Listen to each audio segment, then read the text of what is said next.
민수기 9장. 그들이 이집트에서 나온 지 2년째 되는 해 첫째 달에 여호와께서 시내 광야에서 모세에게 말씀하셨습니다. 이스라엘 자손이 정해진 때에 유월절을 지키게 하여라. 이달 14일 해질 무렵 곧 정해진 때에 그것을 지켜라. 그 모든 규례와 율례를 따라서 그것을 지켜야 한다. 모세가 이스라엘 백성들에게 유월절을 지키라고 말했습니다. 그러자 그들은 그달 14일 해질 무렵에 처음으로 시내 광야에서 유월절을 지켰습니다. 여호와께서 모세에게 명하신 그대로 이스라엘 자손이 행했습니다. 그러나 그들 가운데 사람의 시체로 인해 부정해져서 그날의 유월절을 지키지 못하게 된 사람들이 있었습니다. 그들이 그날 모세와 아론에게로 왔습니다. 그리고 그 사람들이 모세에게 말했습니다. 우리가 시체로 인해 부정해졌습니다. 하지만 다른 이스라엘 자손들과 함께 정해진 때에 여호와께 예물을 드리지 못하게 하시면 어떻게 합니까? 모세가 그들에게 대답했습니다. 너희에 관해 여호와께서 어떻게 명령하시는지 알아볼 테니 기다려라. 여호와께서 모세에게 말씀하셨습니다. 너는 이스라엘 백성들에게 말하여라. 너희나 너희 자손들 가운데 누구든 시체로 인해 부정해지거나 멀리 여행을 하고 있다고 할지라도 여호와께 유월절을 지키라. 그런 사람은 둘째 달 14일 해질 무렵에 그날을 지키면 된다. 누룩 없는 빵과 쓴 나물과 함께 어린 양 고기를 먹도록 하라. 아침까지 하나도 남겨서는 안 되고 뼈를 하나도 꺾어서는 안 된다. 모든 규례를 따라 유월절을 지키라. 부정하지도 않고 여행을 떠나지도 않았는데 유월절을 지키지 않는 사람은 자기 백성 가운데서 끊어질 것이다. 이는 그가 여호와의 예물을 정한 때에 바치지 않았기 때문이다. 이런 사람은 자신의 죄를 짊어져야 한다. 너희 가운데 사는 이방 사람이 여호와를 위해 유월절을 지키고 싶어하면 규례와 율례를 따라 그렇게 하게 하라. 이방 사람이나 내국 사람이나 규례는 동일하다. 성막을 세우던 날 구름이 성막 곧 회막을 덮었습니다. 저녁부터 아침까지 구름이 성막 위에 불의 모습으로 있었습니다. 이 일이 계속됐습니다. 구름이 성막을 덮고 있었고 밤이 되면 불처럼 보였습니다. 구름이 성막 위에서 떠오를 때면 이스라엘 백성들은 길을 떠났습니다. 그리고 구름이 머무르면 이스라엘 백성들은 진을 쳤습니다. 여호와의 명령을 따라 이스라엘 자손이 길을 떠나고 여호와의 명령을 따라 진을 쳤습니다. 구름이 성막 위에 머물러 있는 동안 그들은 진을 치고 머물렀습니다. 구름이 성막 위에 오랫동안 머무를 때는 이스라엘 백성들은 여호와의 지시에 순종해 길을 떠나지 않았습니다. 때로는 구름이 성막 위에 며칠만 머물 때도 있었습니다. 그들은 여호와의 명령을 따라 진을 쳤고 여호와의 명령을 따라 길을 떠났습니다. 때로는 구름이 저녁부터 아침까지만 머물러 있을 때도 있었습니다. 그런 때 그들은 아침에 구름이 떠오르면 길을 떠났습니다.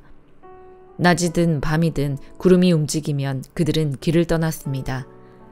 이틀이고 한 달이고 1년이고 구름이 성막 위에 머무르면 이스라엘 자손은 진에 머무르고 길을 떠나지 않았습니다.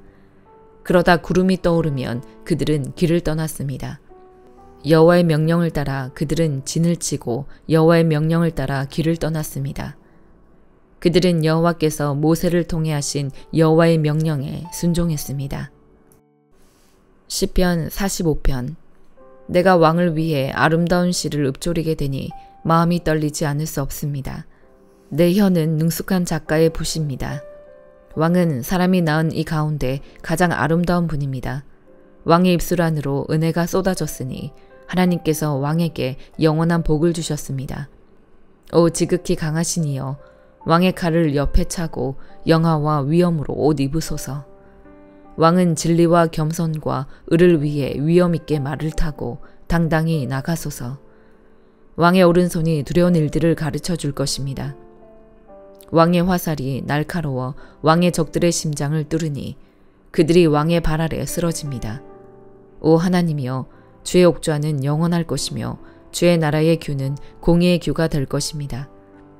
왕이 의를 사랑하고 악을 싫어하니 왕의 하나님께서 왕에게 기쁨의 기름을 부어 왕의 동료들 위에 세우셨습니다.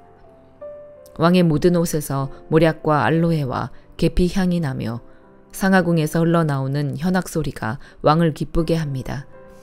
왕이 소중히 여기는 여자들 가운데 여러 왕의 딸들이 있고 왕의 오른쪽에는 오빌의 금으로 치장한 왕후가 있습니다.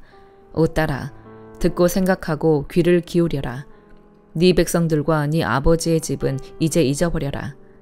그리하면 왕이 네 아름다움에 흐뭇해하실 것이다. 그분이 네 주인이시니 너는 왕께 경배하여라. 두로의 딸이 선물을 들고 올 것이요 부유한 백성들도 네 은총을 구할 것이다. 왕의 딸이 그 안에서 모든 영광을 누리니 그 옷은 금으로 수놓은 것입니다. 그가 수놓인 옷을 입고 왕께로 인도될 것이며 시녀들도 그 뒤를 따를 것입니다. 그들은 기뻐하고 즐거워하며 이끄는 대로 왕궁으로 들어갈 것입니다. 왕의 자녀들은 왕의 조상의 자리를 이어받고 왕께서 그들을 온 땅의 왕들로 삼을 것입니다. 내가 온 세대에 걸쳐 왕의 이름을 기억하게 할 것이니 그러므로 백성들이 영원토록 왕을 찬양할 것입니다. 아가 7장. 귀한 사람의 딸이여, 신을 신은 그대의 발이 얼마나 아름다운지요. 우아한 그대의 다리는 장인의 손으로 정성 들여 세공한 보석과 같습니다. 당신의 배꼽은 혼합 포도주를 가득 부은 둥근 잔 같고 그대의 허리는 백합화로 두른 밀당 같습니다. 그대의 젖가슴은 암사슴의 쌍둥이 새끼 같고 그대의 목은 상아탑 같습니다. 그대의 눈은 바드랍빛 문 곁에 있는 헤스본 연못 같고 그대의 코는 다메섹을 향한 레바논 탑 같습니다. 그대의 머리는 갈멜산처럼 그대에게 왕관이 되고 그대의 머리칼은 붉은 융단 같습니다. 왕이 그 머리칼에 포로가 되고 말았습니다. 내 사랑이여, 그대가 얼마나 아름답고 얼마나 매혹적인지 나를 기쁘게 하네요. 그대의 키는 종려나무처럼 크고 늘씬하며 그대의 젖가슴은 그 열매 송이 같아요. 나는 말했습니다. 내가 그 종려나무에 올라가서 그 열매를 따오겠어요. 그대 젖가슴은 포도송이 같고 그대 콧김은 사과 향내 같으며 그대 입은 가장 귀한 포도주 같습니다.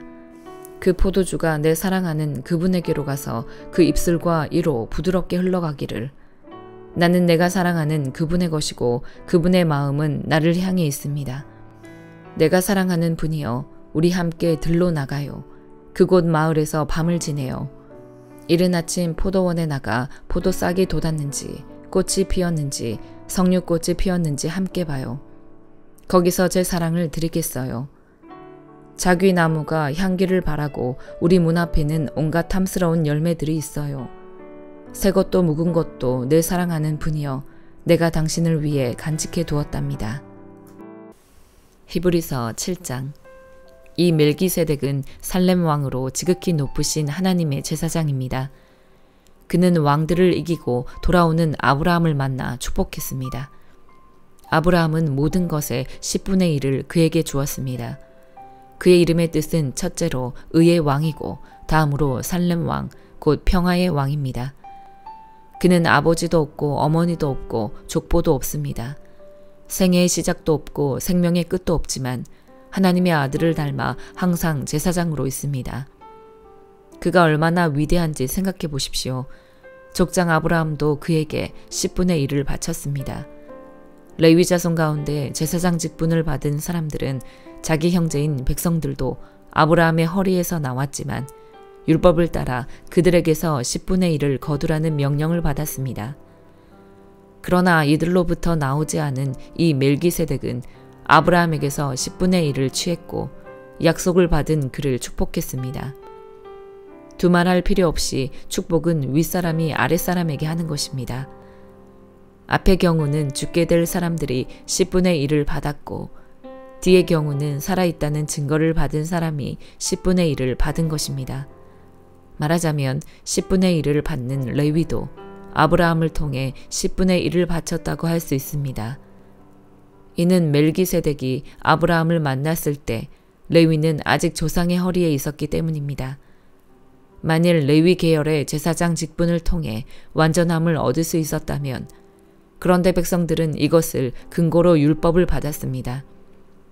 아론의 계열을 따르지 않고 멜기세덱의 계열을 따르는 다른 한 제사장을 세워야 할 필요가 있었겠습니까? 제사장직이 변하면 율법도 반드시 변하게 됩니다. 이것들은 그분과 관련해 언급됐습니다. 그분은 다른 지파에 속했는데 그 지파에서는 아무도 제단에서 섬긴 적이 없었습니다. 우리 주께서는 유다 지파에서 나오신 것이 분명합니다. 그런데 그 지파에 관해서는 모세가 제사장직과 관련해 아무것도 말한 적이 없습니다. 그리고 이 사실은 멜기세덱과 흡사한 다른 한 제사장이 일어난 것을 볼 때 더욱 분명합니다. 그는 육체에 속한 규례, 곧 율법을 따라 제사장이 되신 것이 아니라 썩지 않는 생명의 힘을 따라 되신 것입니다.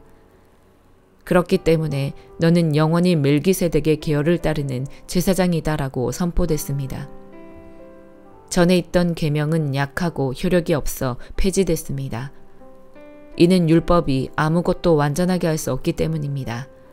그러므로 더 나은 소망이 들어왔고 이를 통해 우리가 하나님께 가까이 나아가는 것입니다. 예수께서는 맹세 없이 제사장이 되신 것이 아닙니다. 레위 계통의 사람들은 맹세 없이 제사장이 됐습니다. 그러나 그는 자기에게 말씀하시는 분의 맹세로 제사장이 되셨습니다. 주께서 맹세하셨으니 그분은 마음을 바꾸지 않으실 것이다. 너는 영원히 제사장이다. 이와 같이 예수께서는 더 좋은 언약을 보증해 주시는 분이 되셨습니다. 레위 계통의 제사장들은 죽음 때문에 그 직책을 계속 수행할 수 없었기 때문에 그 수가 많았습니다. 그러나 예수께서는 영원히 사시는 분이시므로 제사장직을 영원히 누리십니다. 그러므로 예수께서는 자신을 통해서 하나님께 나아오는 사람들을 온전히 구원하실 수 있습니다. 그는 항상 살아계셔서 그들을 위해 중보기도를 하십니다. 이러한 대제사장이야말로 우리에게 합당합니다. 그분은 거룩하고 순결하고 흠이 없고 죄인들과 구별되시며 하늘보다 높은 곳으로 오르신 분이십니다. 그분은 다른 제사장들처럼 먼저 자신의 죄를 위해 그 다음에 백성들의 죄를 위해 날마다 제사를 드릴 필요가 없습니다. 이는 그분이 자신을 들여 단번에 이 일을 이루셨기 때문입니다. 율법은 연약함을 가진 사람을 대제사장으로 세웠으나 율법 후에 주어진 맹세의 말씀은 영원히 완전케 되신 아들을 대제사장으로 세웠습니다. 아멘.